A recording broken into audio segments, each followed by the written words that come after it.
The following is an excerpt from Edgar Allan Poe's horror classic, The Raven.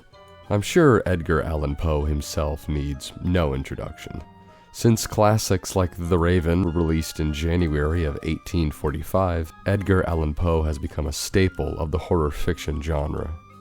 His stories often run parallel with themes of death, loss, grief, and many other tragic and not-so-happy themes. The reason for this? Well, Edgar Allan Poe didn't have the best of lives, nor the best of childhoods, as he had to deal with the early deaths of both his parents, but also his wife throughout his life. It seemed that writing in the horror genre was quite the escape for him, and it was quite the output for his pain. But Edgar Allan Poe was not just a grieving artist, as he had quite a natural talent to him. To see for yourself, here is the opening excerpt of The Raven. Once upon a midnight dreary, while I pondered, weak and weary, over many a quaint and curious volume of forgotten lore, while I nodded, nearly napping, suddenly there came a tapping, as of someone gently rapping at my chamber door.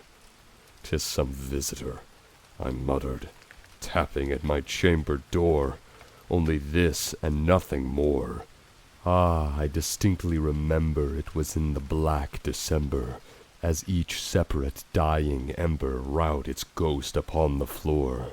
Eagerly I wished the morrow, vainly I had sought to borrow from my book surcease of sorrow, sorrow for the lost Lenore, for the rare and radiant maiden whom the angels name L'Amour, nameless here forevermore. And the silken, sad, uncertain rustling of each purple curtain thrilled me, filled me with fantastic terrors never felt before, so that now to still the beating of my heart I stood repeating, "'Tis some visitor entreating entrance at my chamber door, some late visitor entreating entrance at my chamber door. This is it, and nothing more." Presently my soul grew stronger, hesitating then no longer. "Sir," said I, "or madam, truly your forgiveness I implore, but the fact is I was napping, and so gently you came rapping, and so faintly you came tapping at my chamber door, that I scarce was sure I had heard you." Here I opened wide the door, darkness there, and nothing more. Deep into that darkness peering, long I stood there wondering, fearing, doubting, dreaming dreams no mortal ever dared to dream before.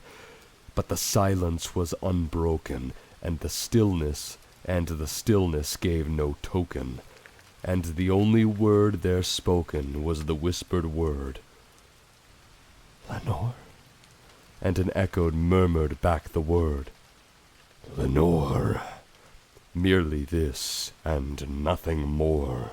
Back into the chamber turning, all my soul within me burning, soon again I heard a tapping somewhat louder than before.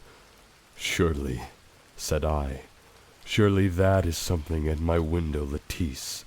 Let me see, then, what thereat is, and this mystery explore.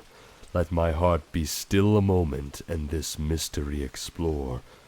'Tis the wind and nothing more." Open here I flung the shutter, when, with my many a flirt and flutter, in there stepped a stately raven of the saintly days of yore. Not the least obeisance made he, not a minute stopped or stayed he, but, with mine of lord or lady perched above my chamber door, perched upon a bust of Pallas just above my chamber door, perched and sat, and nothing more. Then this ebony bird begulling my sad fancy into smiling, by the grave and stern decorum of the countenance it wore. "Though thy crest be shorn and shaven, thou," I said, art sure no craven, ghastly grim and ancient raven wandering from the nightly shore? Tell me what thy lordly name is on the night's Platonian shore. Quoth the raven, nevermore.